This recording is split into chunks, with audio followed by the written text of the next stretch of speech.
So the Legal Empowerment Network is the largest community of grassroots justice defenders in the world. We bring together more than 2,400 civil society organizations and more than 9,400 individuals. Our goal is to cultivate a global movement for grassroots justice, one capable of collectively tackling the greatest justice challenges of our time. We work together to help people to know the law, use the law, and shape the law to fight injustices. If you haven't yet, I invite you to be a part of the network and help us put the power of law into people's hands. So what is the OGP? Please, if you know about the OGP, bear with me, but please understand that there are some people who are joining us for the first time. So this background might be useful for them. OGP was founded in 2011, and it provides a platform for civil society to work with their governments to draft and implement policy commitments on their priority advocacy issues. The OGP process in turn can help to strengthen access to justice by developing shared commitments to make justice institutions more open, accountable, and responsive to all people. OGP is based on the idea that an open government is more accessible, more responsive, and more accountable to citizens, and that improving the relationship between people and the government has long-term exponential benefits for everyone. All OGP governments are signed onto the Open Government Declaration and are required to work with civil society organizations to co-create reforms as part of an action plan that can deliver real benefits to citizens. This unique model ensures that civil society organizations or direct citizen engagement has a role in shaping and overseeing governments. Now, OGP's independent reporting mechanism, which is the IRM, monitors all action plans throughout their 2-year cycles to measure progress on commitments. So the co-created national action plans run for 2 years. The data collected by the IRM is used to determine best practices, identify trends, and provide new open government perspectives. Civil society, government leaders, and citizens use this information to reflect on their own progress and determine future actions. So with that background, it is my pleasure to introduce you to our powerful Justice Reformers panel. Panelists, please just state your name, the country, the institution or organization that you represent. Dr. Annette. Good afternoon, good evening, and good morning, everyone. My name is Annette Mbogo. I'm the director of Kituo cha Sheria. Sorry, Annette, we can't hear you. Hello, can you hear me? No, we still can't hear you. Okay. Hello, yes, I can. No, we can't hear you now. I can hear Dr. Annette clearly. Yeah, we can hear. Oh, you can hear? We can hear. Oh. Yeah. Oh, okay. Okay, Go ahead. so I think the problem then is let on my me- end. Yeah, okay. So sorry, my name is Annette Mbogo. I'm the director of Kituo cha Sheria that's based in Kenya, and we are an access to justice and legal empowerment organization, having been established over 40 years ago. And we're really happy to be part of this discussion. Thank you very much. Thank you, Dr. Annette, and apologies for that. Shenolo. Greetings, everybody. My name is Tanolo Twaedi. I'm the Executive Director and the head of the National Secretariat for CAOSA, which stands for Community Advice Offices of South Africa. It's the membership organization and development organization for community-based advice offices in South Africa. Thank you. Welcome, Shenolo. It's a pleasure to have you here. Eleanor? Good afternoon, morning, evening, wherever you are. My name is Eleanor Thompson from Sierra Leone. I work with Namati Sierra Leone. We are paralegals and lawyers, community justice advocates who work with communities to help them know, use, and shape the law, particularly on issues around land rights and the environment, but also justice problems generally. Thank you. Mayong from Indonesia. Thank you for joining us. Hi everyone. Good evening from Jakarta. My name is Sebio Nesta, or AKA Mayong. I work with the Indonesia Legal Aid Foundations, and it's an umbrella organization with around 17 local offices, local chapter across Indonesia. Nice to meet you. Nice to meet you. Philip?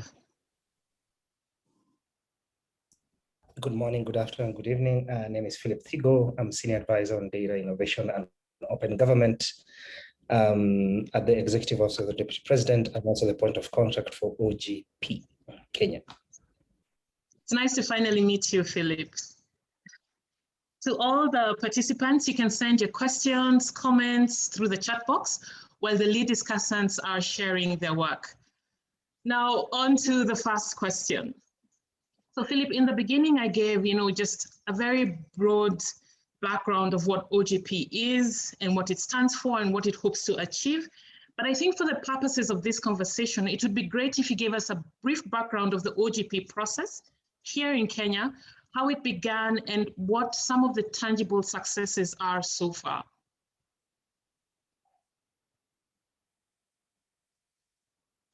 That's the usual.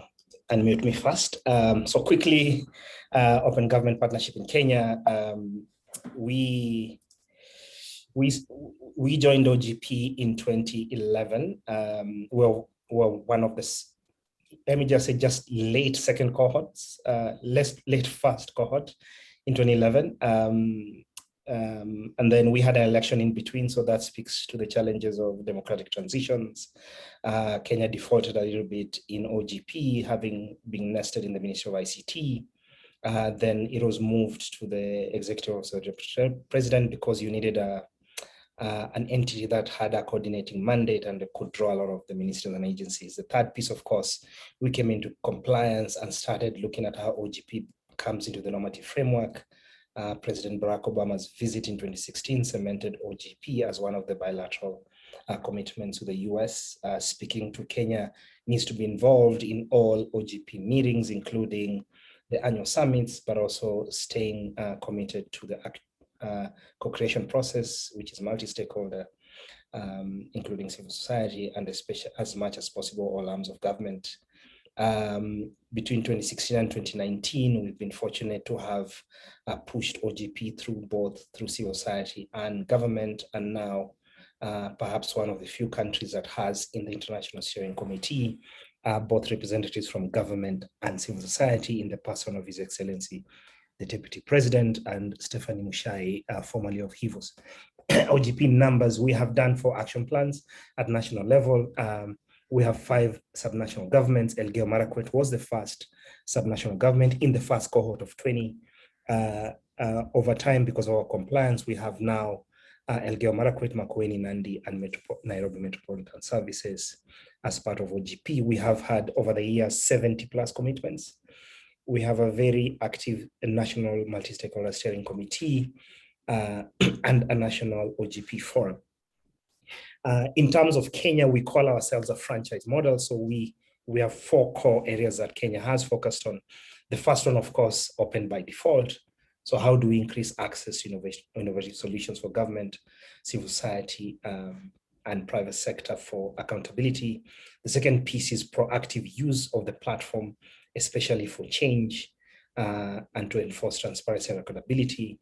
The third component we have been looking at is how do we use data as much as possible for evidence and learning on how OGP is working. And we've seen how we've been able to sort of get from 1 subnational government to about 4 engaged within the OGP process.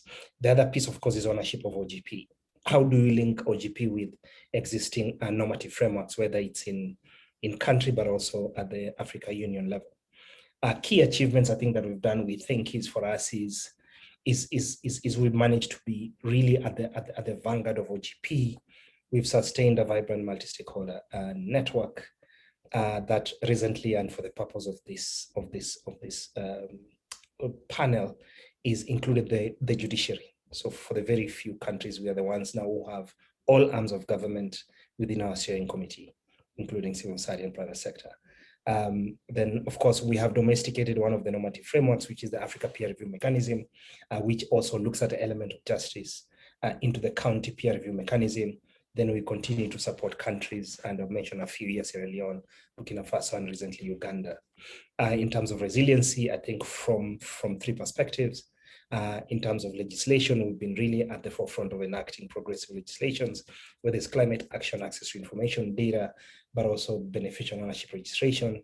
In terms of institutions, we've actually co-midwived a couple of institutions, whether it's those that are opening data for engagement, data for service delivery, data for transparency, but also just other forms and means of data that are not necessarily within the administrative system. In terms of responsiveness, we've been able to quickly co-create actions that respond to, whether it's, especially with COVID-19, whether it's gender-based violence or being at the forefront of COVID-19 response, or requests to access to information or complaints around service delivery. Finally, I think for us, we look at OGP, we've looked at open government for us in the case through our action plans in four phases. Our OGP process was midwifed through a new constitution in Kenya, Constitution 2010, which then was first implemented with the government in 2013. So we call that phase the transition phase.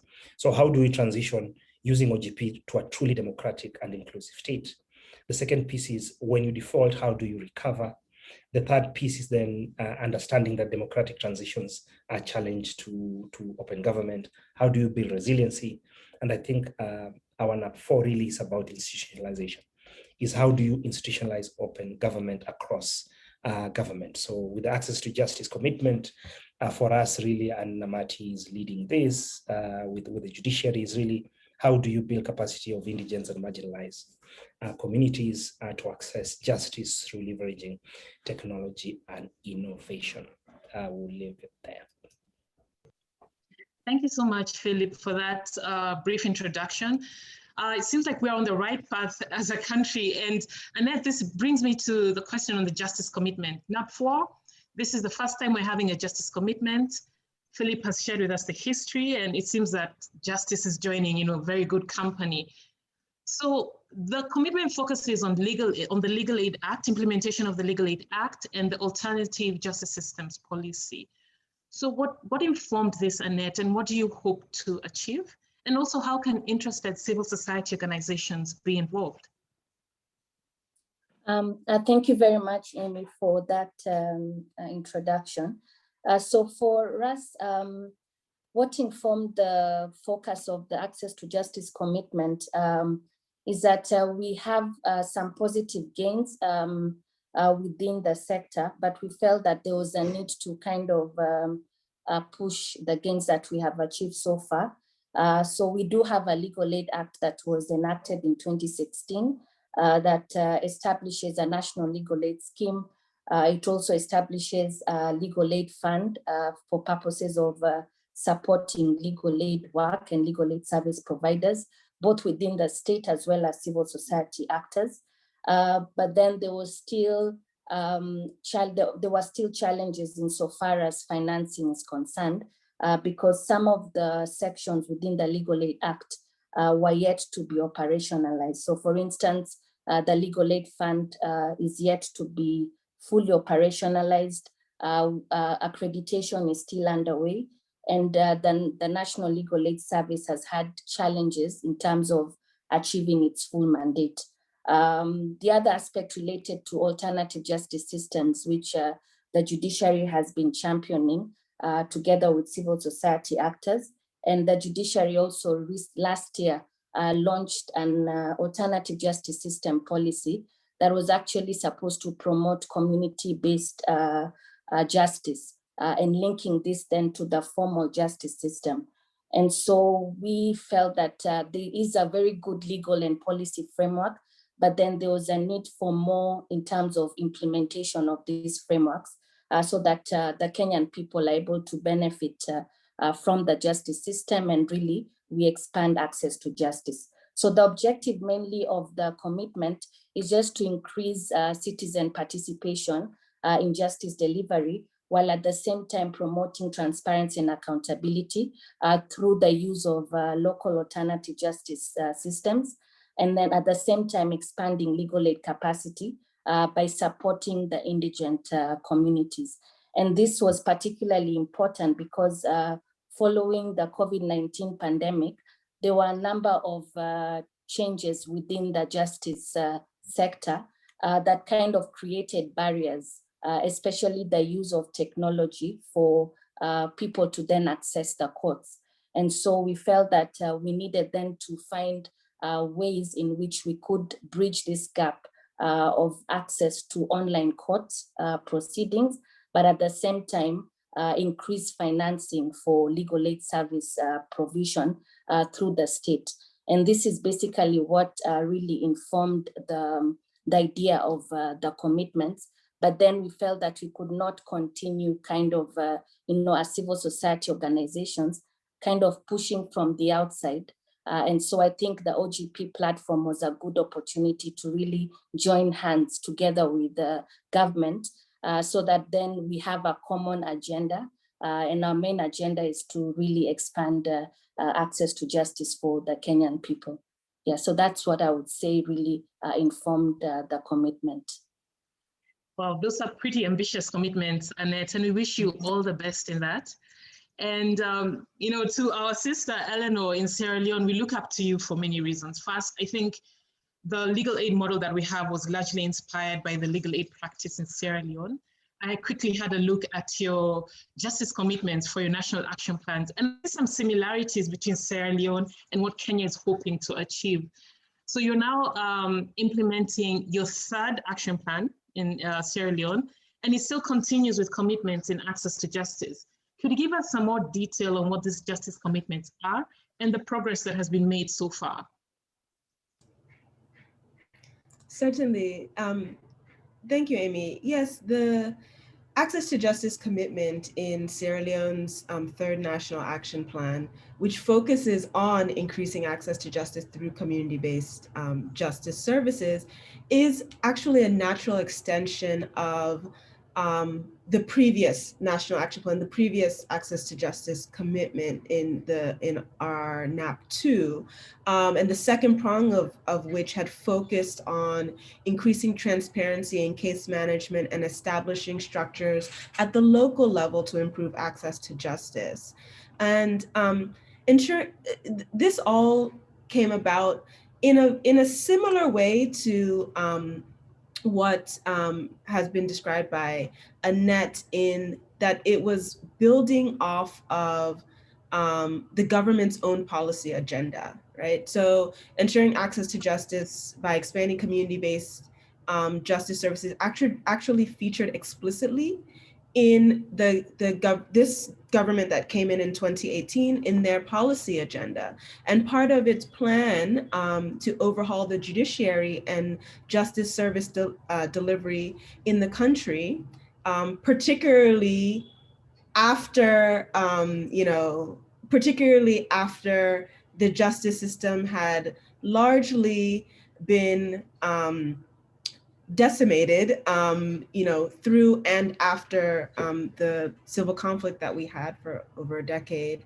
Part of the government's plan was to restore public confidence and in the independence and impartiality of the justice system, making justice accessible and available for all by training a cadre of paralegals to support the sector, especially in the more extreme rural communities where services of, trained legal practitioners are more sparse and currently pose a huge challenge.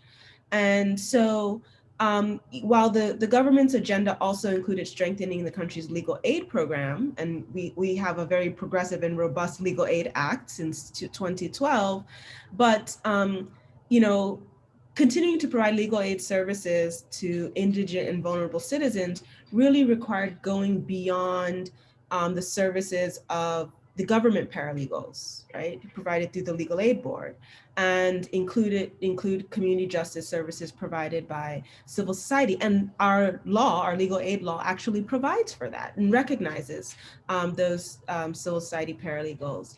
And so, I mean, the president himself even reiterated the commitment on several occasions, not just to training a cadre of paralegals, but also establishing local administrative justice and other grievance redress mechanisms at local levels in order to free up the magistrate and high court to deal with more complex cases. And so in terms of what we've seen so far, in terms of implementation of the access to justice commitment under the third National Action Plan, which focuses on community-based justice services, we've seen some progress, but there's still more to be done.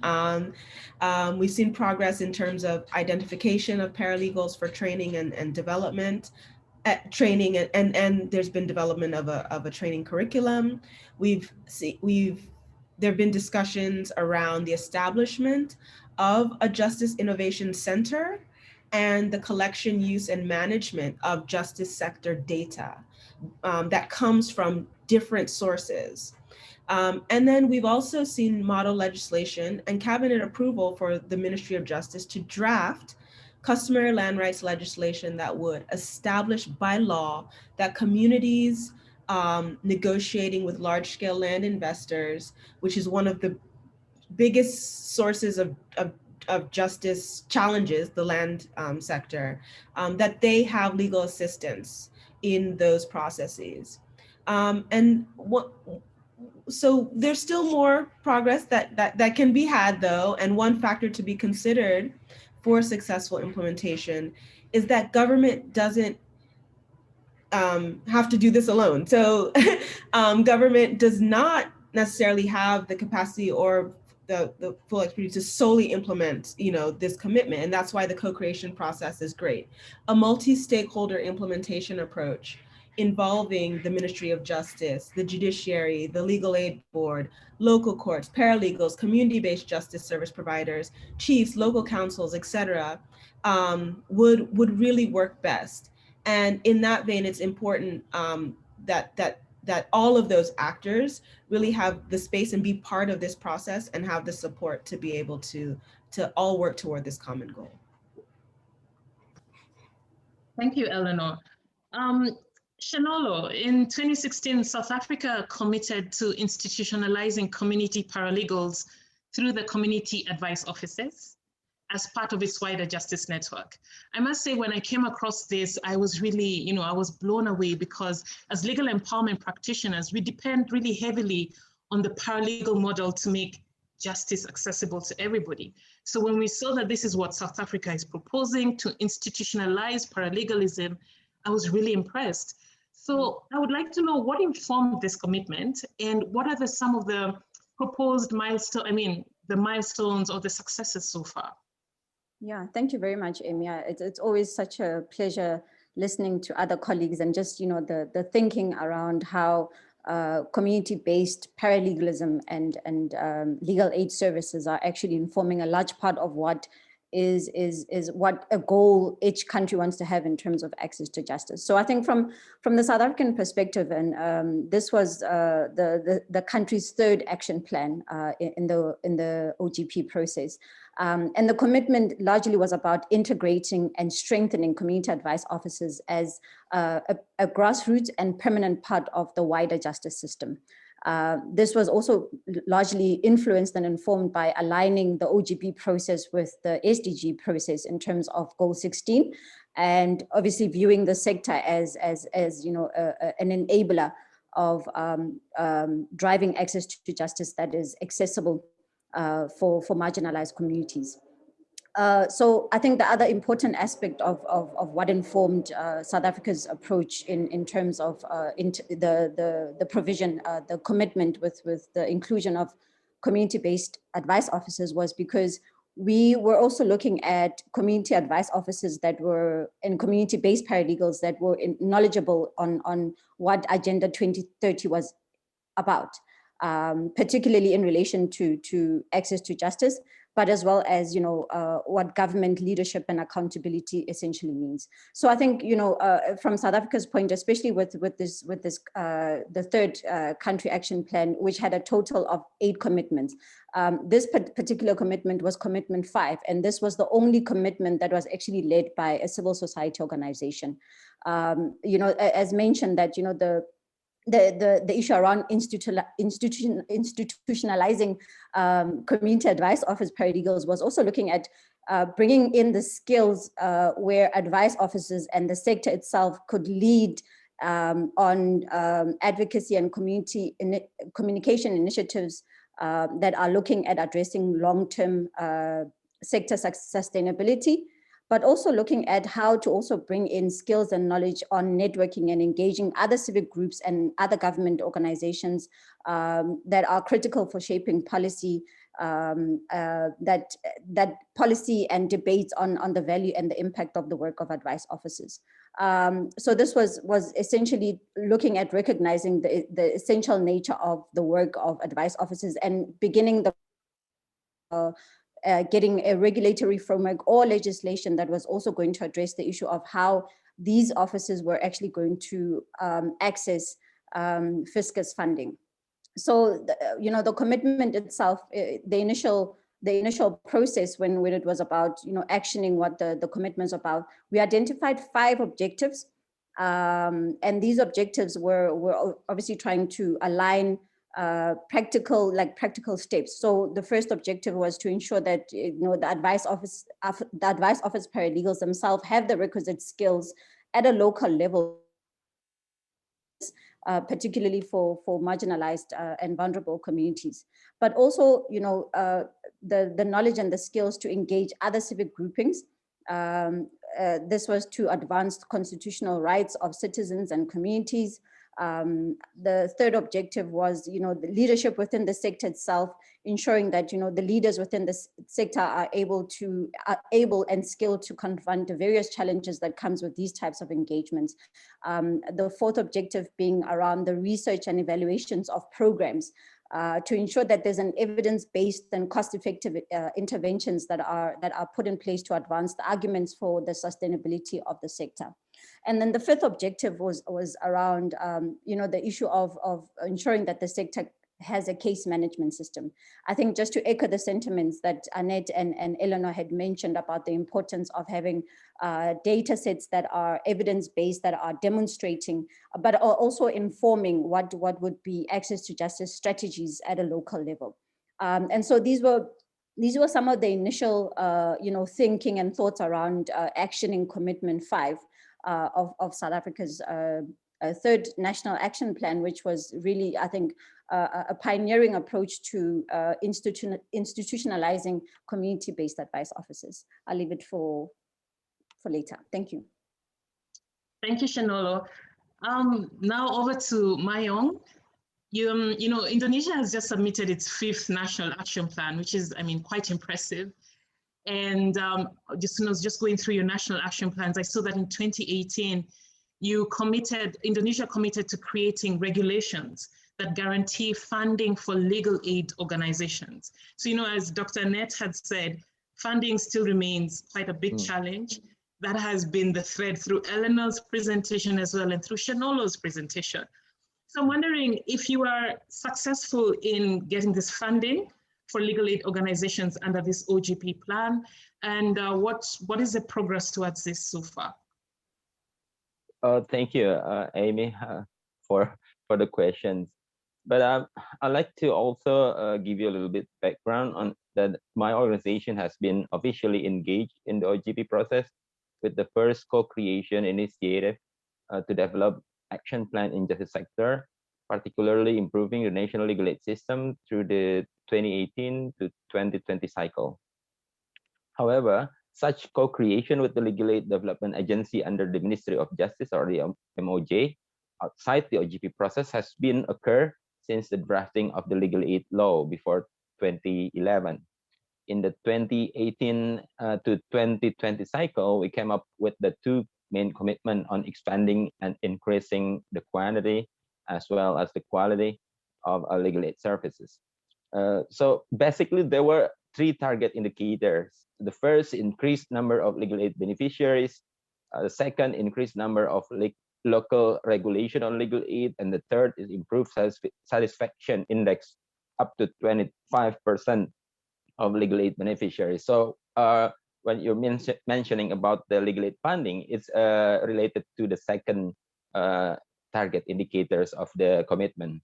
However, we saw that the government has not substantially reached the target, although the number of beneficiaries may increase. However, there were no reports showing that the legal aid services has reached the vulnerable and the minority groups, as it only focused on the people who's defined as economically poor.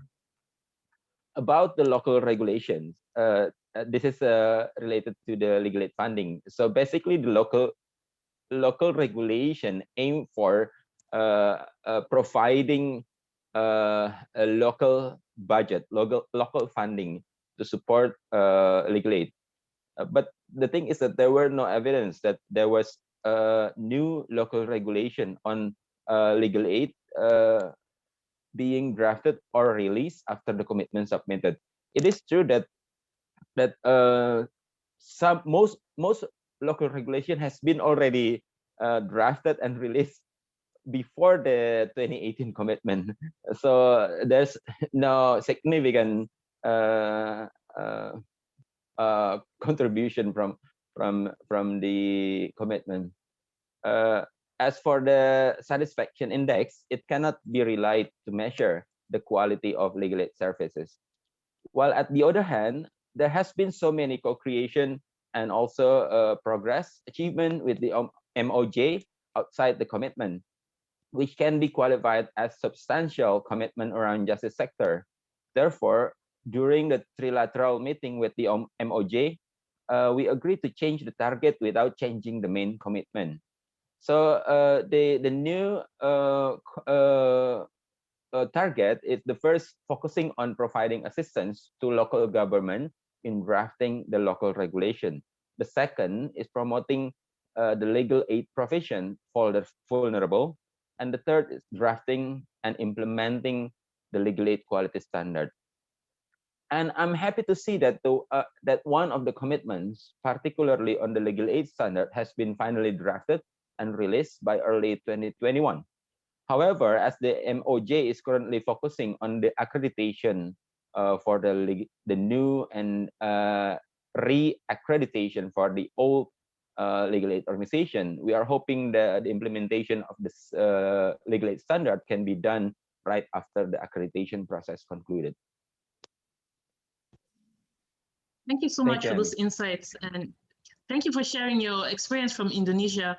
It really opens our eyes, at least mine, to see that even as OGP, even as the government and civil society organizations come together, there are, some challenges along the way. It's a long process, but it seems that there are some tangible, results in engaging with government using this platform. So when we began, we started by saying that OGP was, it came into being in 2011. And my strong assumption is before 2011, access to justice work was going on. And I'm sure in some countries, civil society organization was still involved in discussions with government. My question is, there have been efforts in your respective countries outside the platform to promote access to justice. So how different or useful has the OGP platform been in this quest? We can start with Shenolo. Yeah, I think thank you for that question, Amy. I think I just want to also just mention the issue of transition and how that seemingly affects the OGP process. And I think from a principal point of view, the process of OGP is actually, it's not only just an excellent model, it's a necessary model. I mean, the idea of access to justice is that access to justice is a key driver for development. Where you are literally making sure that marginalized people and marginalized communities are having access to basic service, they're having access to land, or they're having access to challenging certain provisions of the law that might not be in line with the Constitution. And that in itself also feeds into other other fundamental rights around access to healthcare, access to water, access to safe living environments. And so, you know, the question of transition, both from the side of government, but also from the side of civil society organizations, is actually a critical factor. I'm mentioning this because this has been really the South African experience.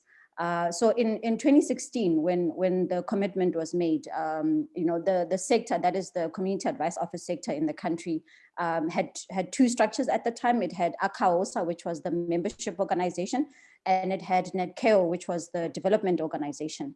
You know, NEDCEO was really driving this process because it was seen as one of it was seen as a development process, but obviously inclusive of the membership structure, because that was important in terms of driving and ensuring that the sector is participating in this process. Unfortunately, you know, in 2017, there was the untimely passing of the director of NEDCEO, or Ms. Nomboniso Nangu, and she was a champion of this process, obviously. And, you know, with the commitment being a civil society-led commitment, that really, I think, affected quite a great deal South Africa's ability to be able to reach some of the targets that it had set for itself. But it certainly didn't stop the work on the ground in terms of access to justice.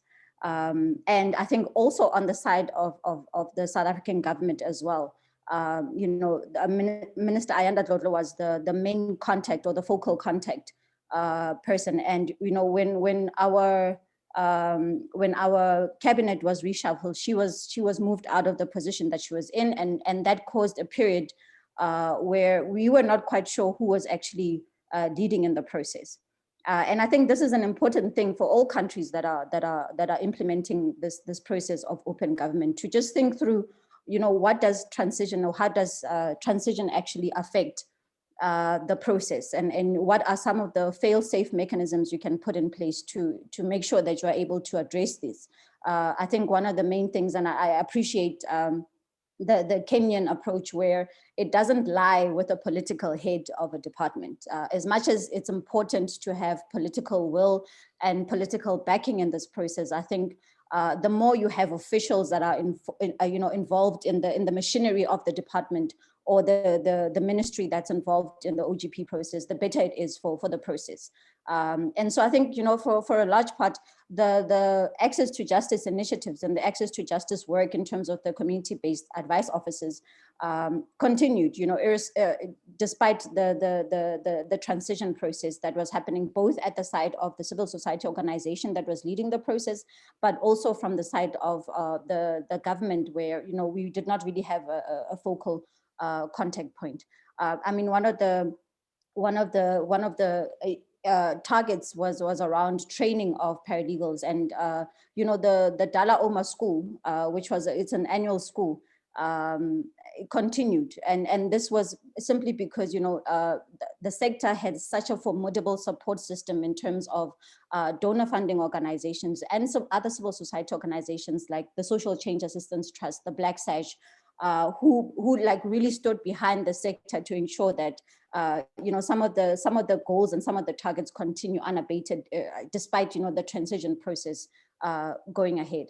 Yeah, so I think also, you know, just the process of coming out of transition is also talking about, you know, how do you then restore, and how do you bring back, as one of the critical agenda points, the question of institutionalizing advice offices, but using what has been done since then as an evidence-based approach to say, well, you know what, organizationally speaking, you can go through a transition, but that does not mean that the need for access to justice or this actual service provision that is happening at a community level has stopped. And that is one thing I have to commend about, you know, community-based advice offices in the country, especially in South Africa, or I think in the continent generally, the resilience and you know, the wanting to actually serve people. That has been literally the driving force of community-based institutions continuing despite not having funding, or continuing despite not being included in certain key discussions around their regulation. Yeah, so I think I'll just end it there. And also just to add another point around the process of the OGP. together with some of the activities that are actually linked, but not being reported as one item. So South Africa has made some movements in terms of regulation of community-based paralegals. There's been ongoing discussions with the Legal Practice Council, which is the current structure that is regulating the practice of law in the country. And they are conducting an investigation into what model would be suitable for the South African context. And I know that the chair of the council, together with the members of the council that are doing this investigation, have spoken quite highly of the models that are applied in Sierra Leone and in Kenya. And I think the key lessons obviously are around how do you make sure that you position the question of regulation almost at the equal level that you position the issue of sustainability, so that it's not two separate discussions, it's actually one discussion. You regulate, but you resource at the same time. Yeah, thanks. Thank you so much, Shinolo. It's quite a rich history, rich lessons from the South African process. But also we see that the theme of transition can really, is sort of, it's not sort of, it is a challenge. And it also came out quite clearly in Philip's presentation. So Philip, as a convener in Kenya, why would you, advocate for the OGP platform? Yet we know, there's work going outside the platform, like access to justice, for example. So why the OGP platform? Well, I'm the point of contact. We have conveners. I think I see five points. And you're right. Before OGP, of course, especially for Kenya, it's a vibrant society. So I think the first thing I see is network value. Is network that is based on very specific values. I think OGP, as far as I know, is the only network that convenes, connects, and catalyzes specific actions very much centered on citizens in a way that it focuses on the values of transparency and accountability. I don't think there's any other platform that does that. So that even when you're convened within OGP, then transparency and accountability are inherent values. We are not even discussing it. It's really at the core of everything we do. The other piece that I liked OGP from 2011 is how do you leverage technology, but technology that then is inclusive and amplifies the voice of citizens, especially around responsiveness around services.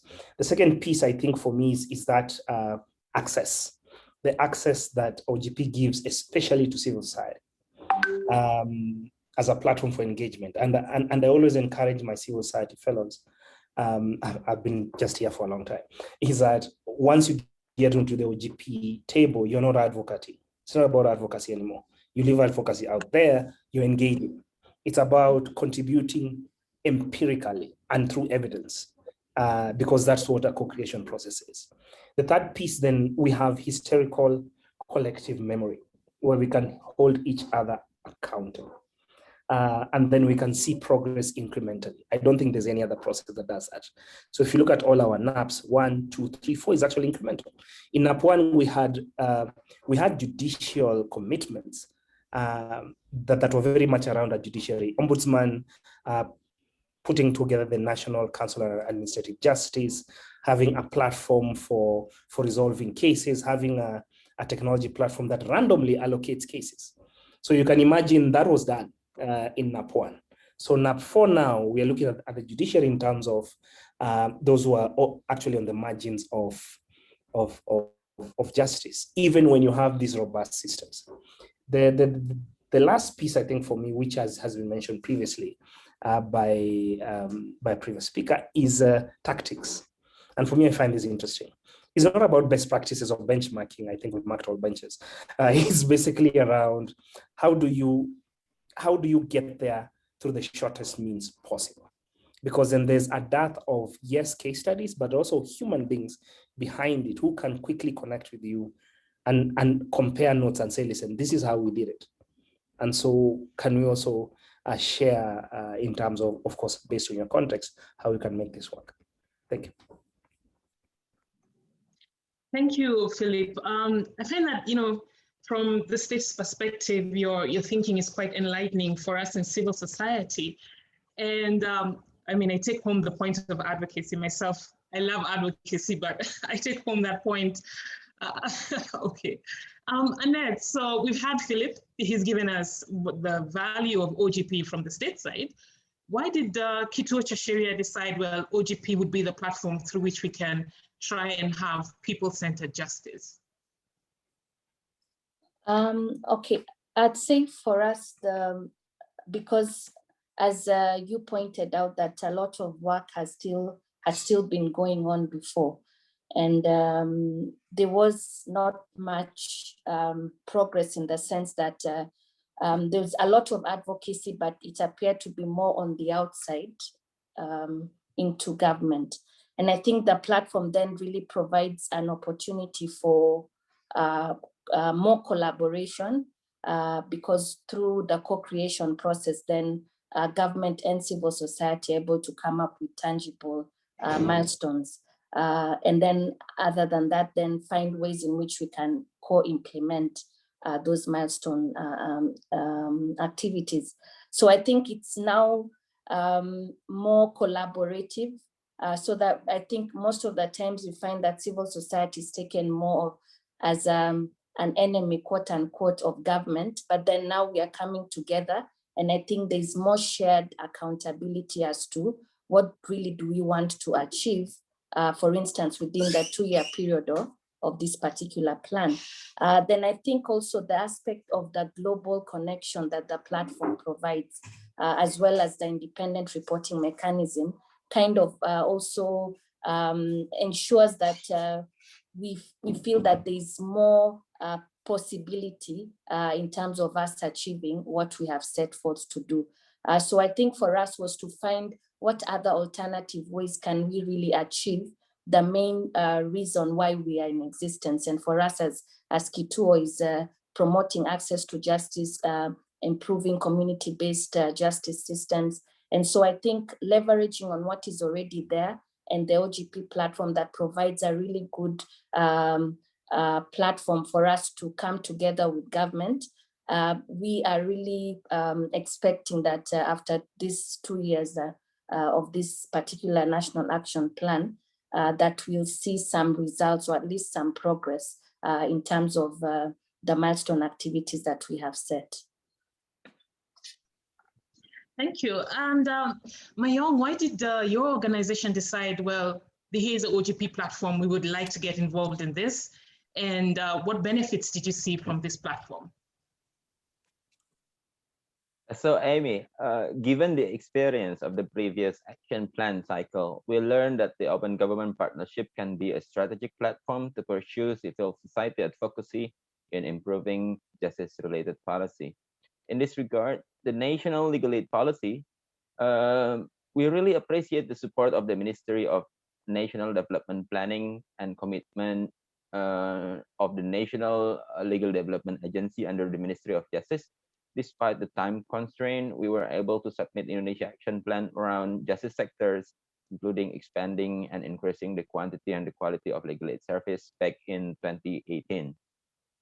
Therefore, in the cycle of 2020-2022, we tried to expand the involvement of more civil society organizations who are working in justice sectors to propose more commitment around legal aid reform through the Open Government Platform, where we were quite surprised with the enthusiasm of civil society network to engage in this process. Through an intensive consultation among civil society, we have submitted the CSO proposals in justice sectors, which include the establishment of a portal to legal aid information and database.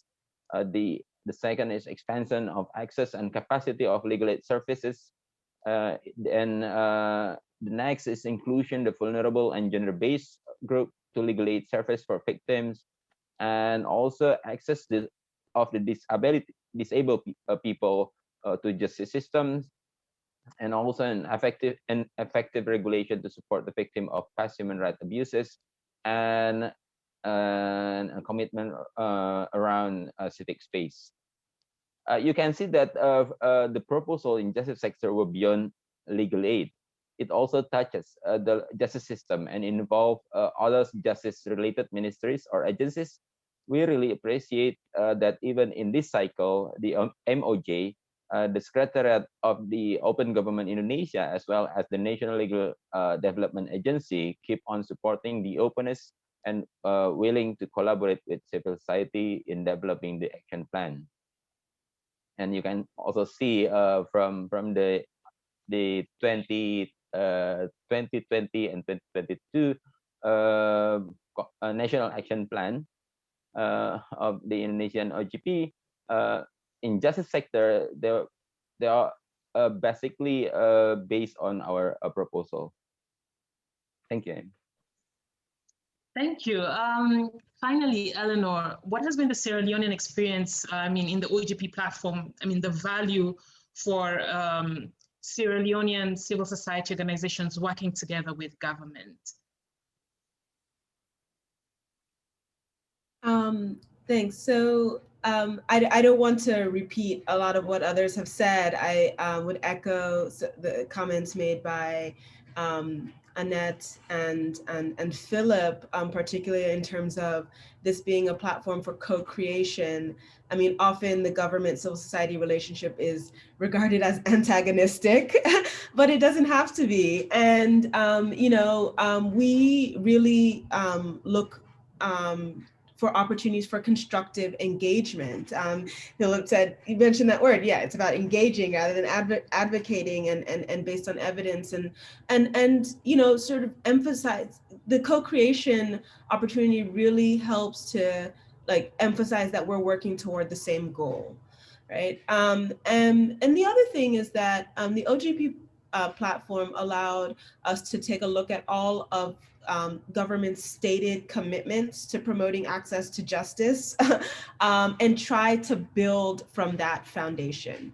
So, for instance, the access to justice commitment in the third National Action Plan consolidates government's commitment to achieving SDG 16 and as well as the open government agenda. And those are inextricably linked, promoting access to justice through community-based paralegals and structures is also part of the government's commitment to achieving SDG 16.3, which encourages acceleration in the provision of justice to people and communities outside the protection of the law. So, I mean, the Ministry of Justice, which represents Sierra Leone on the global stage as a leader in promoting access to justice, really, has made all these commitments and has announced a number of plans, including using data to better understand people's justice needs and why people want to resolve their problems and their disputes informally or through customary justice systems. And so, as I already mentioned, some data already exists, but the OGP's emphasis on open data is vital to building the evidentiary base needed for developing, the relevant community-based justice structures, or not even developing new ones, but looking at what already exists and, if necessary, expanding on those, and that the government provides adequate financing to address the actual needs and patterns associated with community-based justice delivery in the country. And I think finally, the OGP platform really has been useful because at least in terms of the access to justice commitment, its cross-cutting nature. So if you look at our access to justice commitment in the NAP3 and you look at the milestones, you would notice that of the 6 milestones, they really touch on a number of different sectors, which just highlights the fact that justice is cross-cutting. So you have milestones that are looking to achieve progress in increasing access to justice through both formal and informal mechanisms, justice supply mechanisms, through local administration, through land administration processes or land, based transactions, and through innovation, right? And with even including a new directorate, one of the new directorates under the government for science, technology, and innovation.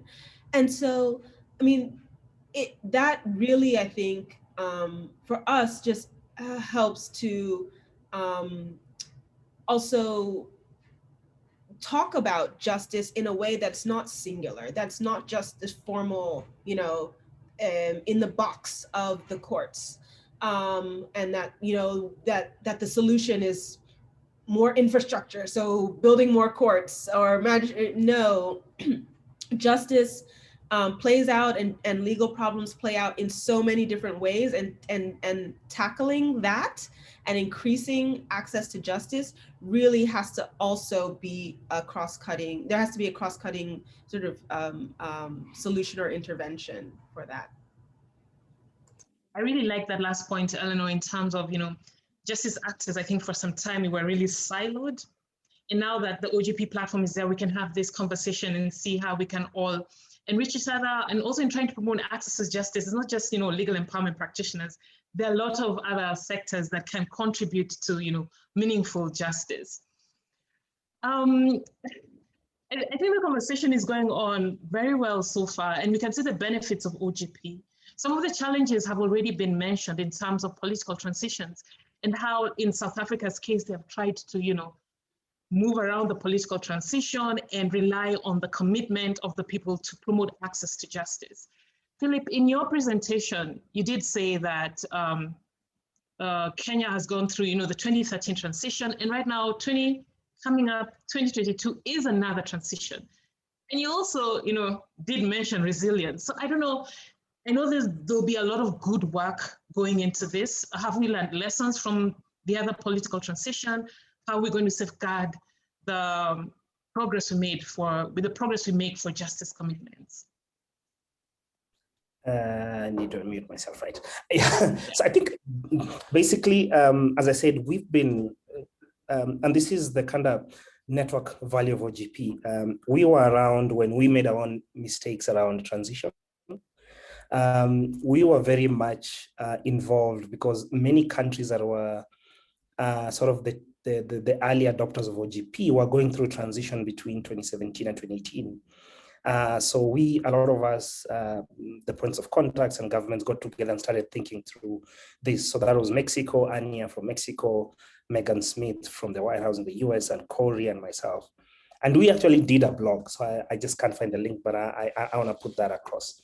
And one of the things we were looking at is that, of course, how do you legislate around OGP? How do you ensure that the permanent networking mechanism is anchored in a form of law, so that it's a space that is recognized and anchored in something that is not volatile? Let me just say it that way. So I think for Kenya, we've had a little bit of time to think through that. And if you look at NAP 4, and remember I mentioned the phases of our NAPs, NAP 4 is actually that institutionalization phase of the NAP. And so the first thing we've done is, as you've seen, is literally open up the steering committee to other arms of government. That is one. Two, we have, beyond the steering committee, at a tier, have a technical committee, and below that, clusters. So we've basically, as Maureen says, deepen the bench, and you think you need to do that. The third piece we've done, of course, is ensure that, of course, you have the mechanisms of an infrastructure, whether it's frequent meetings, but also just briefs with the leadership, and then ensuring that, and this is really for government, ensuring that there's in the handover notes that you keep on ensuring that OGP and the commitments you're making around open government is handed over. Because we are uniquely a country of national and subnational governments, we have increasingly been encouraging counties to take this up. It's highly featuring on His Excellency the Deputy President's speech as the chair of the Intergovernmental Budget and Economic Council, which is co-chaired, as you know, between national and county governments. So that's basically the trick. The trick is, as much as possible, create an echo chamber around open government and the values that it brings. The second piece is deepen the bench. And that, I always tell my civil society colleagues, also, you need to do that, because the same transitions that happen in government also happens in civil society. So how do you deepen the bench also in civil society? The third piece, as we say, is just open by default. And I think it's to the extent that how do you lower the barrier to entry around open government? And in this case, we separate two things. We separate open government partnership, which is what collects us at the global level, and then there's open government, which is basically a principle. The challenge with open government partnership is because of the threshold, then it kind of raises the bar to join open government partnership. But then that does not mean that anybody else who wants to aspire to the principles of open government cannot be part of this network. And that's what Kenya has done in terms of franchising the model, which means, and you've seen it, it's worked in our case, where in our steering committee, even though Makueni, Vihiga, Nandi were not part of the open government partnership subnational, we got them into open government. And in that case, they got inspired to apply now as substantive entities for the OGP subnational. And guess what? They got it. So for the first time, Kenya actually is one of the countries that has the most subnational units in OGP. So here we have a best practice in terms of just many models that we can create resiliency and institutionalization. Great tactics from you, Philip. Great survival tactics. I'd like to take it now to Shenolo. There was a transition. There was a political transition, and then there was the transition with the passing of Nomboniso. I would like to know the lessons that you have learned moving forward, and also in continuing to engage with OGP, lessons that you personally learned that perhaps Kenya could learn from as well. Yeah, I think I like that the point that Philip has just made now, that the process has to happen on both sides.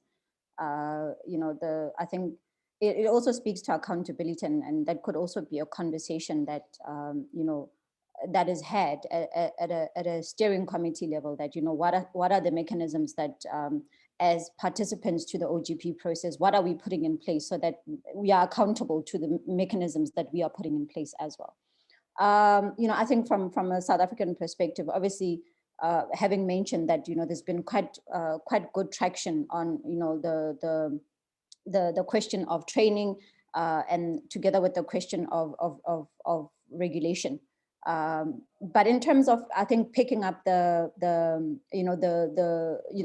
baton with regards to access to justice, particularly as a commitment to the country's action plan, that is going to require civil society in South Africa to really bring that forward more than anything. And I think generally, not just for the sake of community-based paralegals or advice officers, but generally as a commitment to access to justice. And I think initially the commitment, when I reflect on it,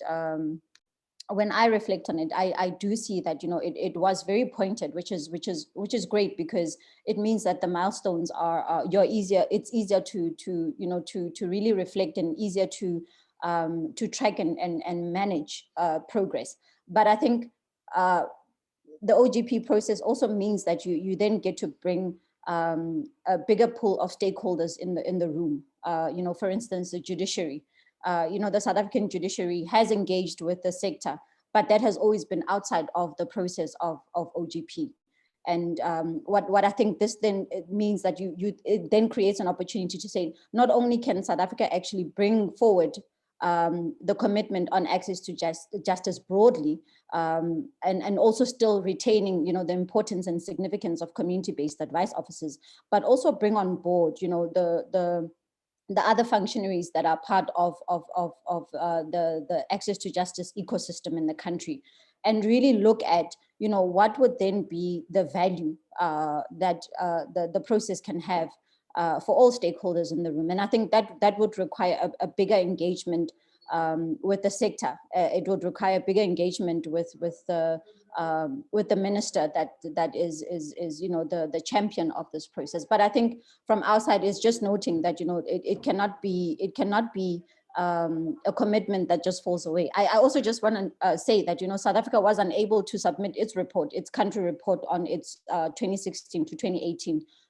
action plan simply because of these transitional changes, and that in of itself presents an opportunity to be quite honest. I think that's how we are viewing it from our side as CAOSA, that this is actually a good chance for us to really go back to the drawing board and actually say this commitment is still relevant, it's still important, but repositioning so that now it's a bigger space. And I think with the lessons that you've got from countries like Kenya and Sierra Leone and Indonesia, you're then able to not only apply those lessons, but also have, like, I think a support mechanism, which is something that I advocate greatly in our space. And I know Annette and I sit on the African Center for Excellence, which is also meant to be a mechanism that is supporting community-based justice institutions that are advocating for sustainable resourcing, but also in some instances advocating for regulation.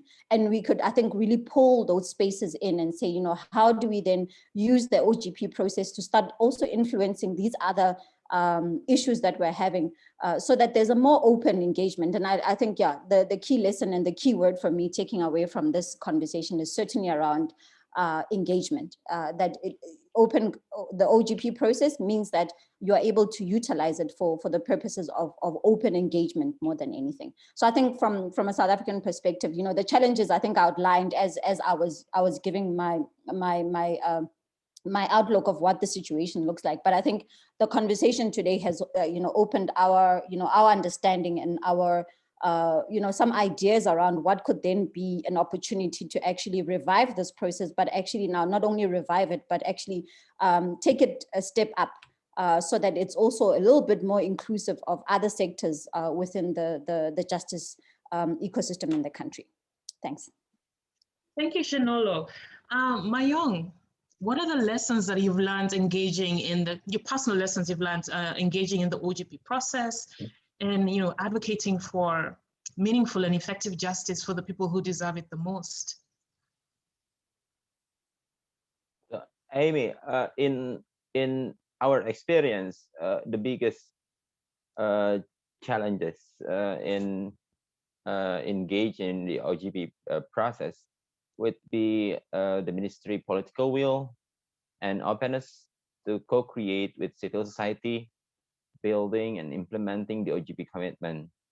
Although it was not an issue with the law development agency who ran the national legal aid system under the AMOJ, I saw quite some resistance from other ministries, especially with the commitment around justice sector that intertwine with the civic space commitment. Therefore, there need to be some effort to internalize the OGP awareness amongst those ministries and create a champion from the relevant ministries to adopt and always continue to support the OGP commitment. The issue of available resource would come the second, both in the government side or the civil society side. The question around human and financial resources would always be raised, especially when the process of drafting the commitment was far after the national budget was finalized. This is also happening in Indonesian context where the OGP commitments concluded and submitted like far after the national budget has been decided. As for the civil society, to enable them intensively monitor and engage with the government in realizing the commitment, there need to be a continuous support from international or national funding agencies who also have a similar commitment in developing the justice sector. I think that's all the challenges and suggestions that might relevant for your question. Thank you. Thank you, Mayong. And I think in the words of Shanolo, that the OGP space is necessary. And we need all the support we can, to make it vibrant and to live to its full potential. Eleanor, I know in your presentation, you did hint at some challenges, you did hint at some lessons learned. I don't know if you have any particular personal lesson that you'd like to share with us as we move the conversation forward. Sure. I think one of the biggest challenges has even been in terms of those involved, and this is not just within the sort of those implementing the access to justice commitment, but I think the entire sort of OGP framework and other actors, understanding the commitments focus. So breaking out of the box of what access to justice should look like or means. And, you know, there's a strong desire to approach things in the traditional way that's a function of many factors, you know, possibly also, you know, perspectives and emphasis of those who lead justice sector work, you know, especially if you come from a lawyer, a traditional sort of legal background, but also I think also donors and sometimes the emphasis, where they place emphasis, right? And yes, courts and formal supply side structures are important, but access to justice must be demand driven. I mean, because justice means different things to everyone. And by its very nature, you know, accessing justice is determined by justice seekers. So this idea of top down versus bottom up, and just, you know, expanding that understanding, you know, it's a challenge. It's an ongoing process. And then, I mean, there have been other challenges, largely in terms of, you know, consistent participation from all stakeholders. But I think that one of the ways of addressing that challenge, and what we've been doing and tried to do, is ensuring, one, at the outset, highest level political commitment, and then doing something that what we've been doing more recently, and it's something that I was glad to hear, you know, Philip talk about a bit, is getting everyone, especially technical persons, particularly in the MDAs, involved early on, and, you know, not only ensure their buy-in, but that they're driving the agenda. So you have that high level political commitment, so you know that there aren't sort of obstacles to implementation at that level. So, and then the technical people come in, sit and strategize, plan, and are talking to each other. So that's the third sort of challenge and lesson learned, like ensuring that different justice sector actors are speaking to each other, sharing information, and collaborating. And that's where sort of having these technical engagements periodically, but also I think where the innovation part comes in, and where, you know, for example, that data hub.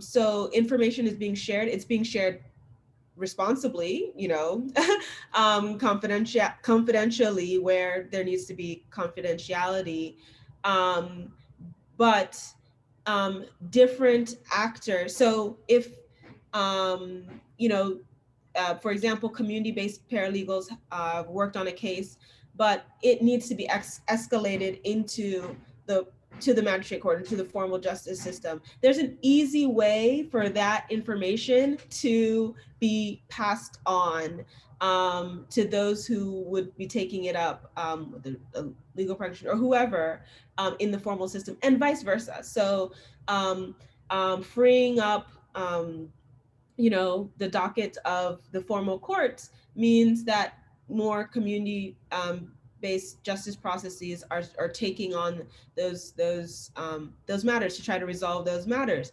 But that information also needs to flow, like what maybe has already happened in the formal system. So those are the ways I think that we have been trying to address some of the challenges that have come up, and it's a work in progress. And I think with each national action plan, we, you know, get better. We learn from the implementation of the previous one. Thank you all so much for those deep, open and honest reflections. I think they're quite useful, not just for Kenya as we embark on our justice commitment, but for the whole process in its entirety. Philip, as we come to an end of this wonderful conversation, but we do have a question and answer session later, so please do stay on. Kenya now, as of May 2021, Kenya now forms part of the OGP Coalition on Justice.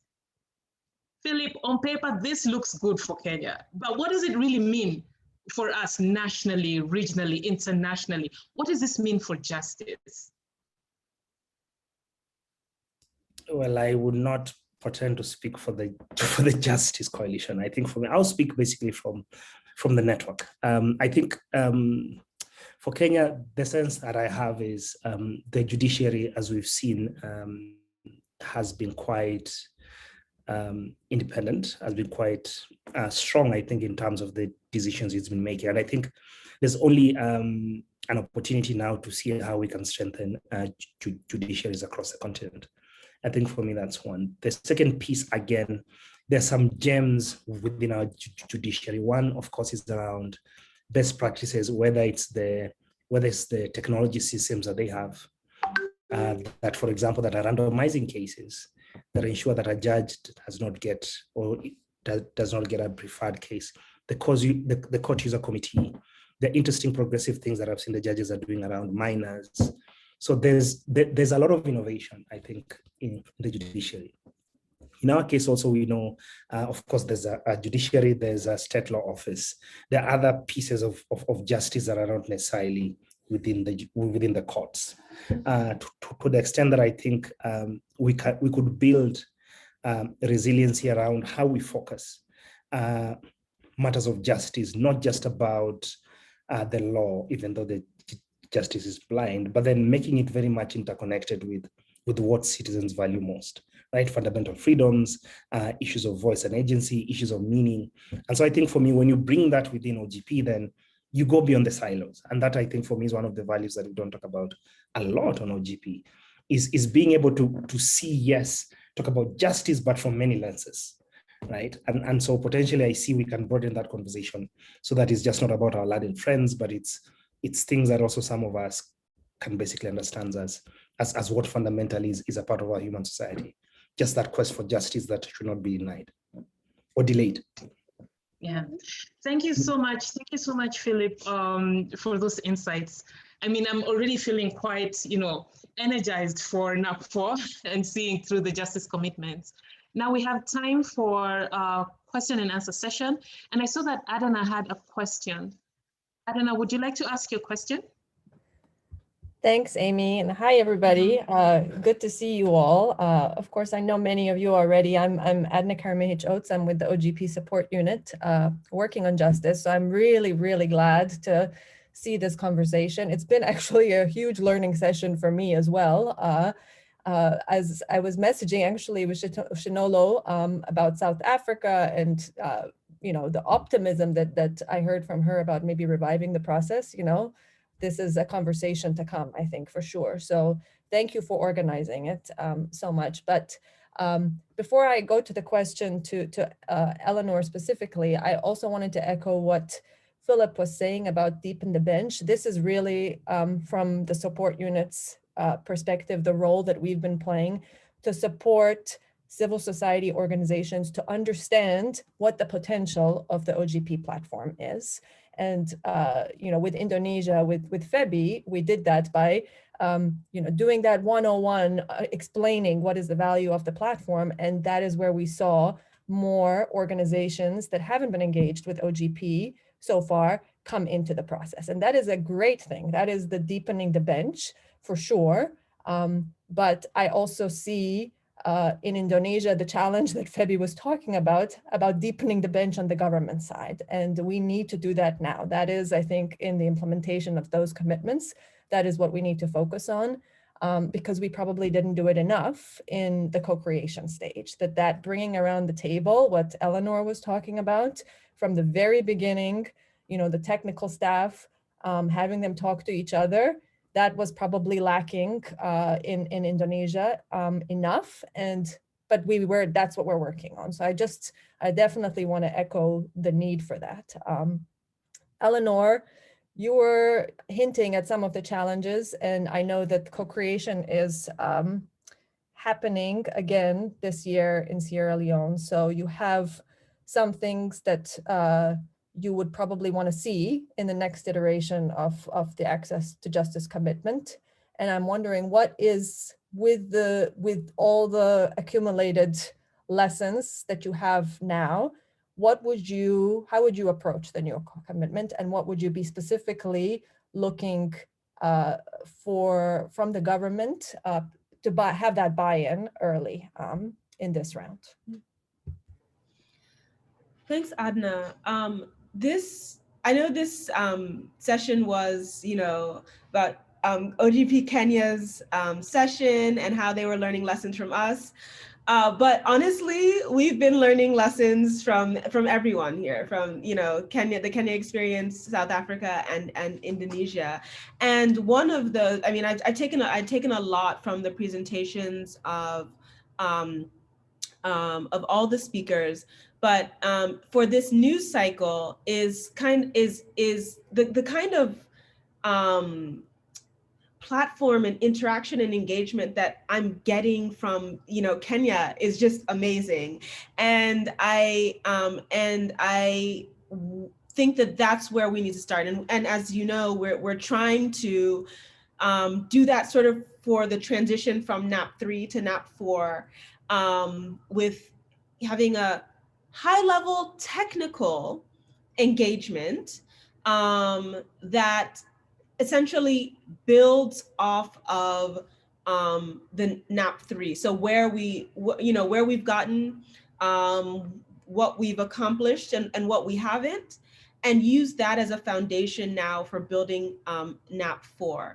And why that's important is because, I mean, apart from the fact that you don't want to throw everything out and start over, because I mean, there's been there's been a lot of value even in the stops. So not just the starts, but also the stops, and understanding better how this co-creation process can work. It's not just about the substance. I think that's one of the biggest things we've learned. It's not just about the substance, but in order to implement, in order to achieve these goals, the process also has to really, really facilitate that. And so, so yes, I anticipate, continuing in the vein of not, or I anticipate not reverting back to, okay, let's look at formal mechanisms. Let's continue to look at how informal justice mechanisms and community-based mechanisms can work. I do think, though, that as we've heard less and less of that kind of narrative from the government side, it does require sort of a, it does require more dialogue as to, okay, let's think back to why we started on this journey in the first place, and why this is the road we still are on. And then I think this also provides the opportunity for deepening the bench, both on the government and civil society side, this high-level technical engagement, bringing together the different actors from different sectors within the government is how I think we in Sierra Leone will deepen the bench. So not necessarily on the both government and civil society side. So not just, okay, more technical experts or technical persons from the Ministry of Justice, for instance, but more technical experts across different sectors, across different MDAs, who are invested in improving access to justice, is how we will make this both sustainable and more likely to be able to achieve the milestones we set out in the NAP4. Thank you so much, Eleanor. Again, yes, I do agree with you. We started out saying, oh, Kenya could learn lessons from Sierra Leone, Indonesia, South Africa. It turns out it was a perfect exchange because we were all learning from each other and hopefully taking gems with us that would help us in all of our processes. We're coming up to the hour. I cannot thank the panelists enough. Mayong, thank you for staying with us until now. I think it's 8:30 in Indonesia. Your contributions were quite insightful. To all the panelists, this has been a fascinating session. And we hope to the participants, it's clearer how the OGP platform can be strategically used with the different tactics that we've highlighted towards accessing justice and, being resilient beyond the transition. Just to mention that we will share this recording with you. Please stay safe, take care, and thank you once again. Bye, and thanks. Thank you, Amy. Thank you, everyone. Thank you all. Thank you, Amy.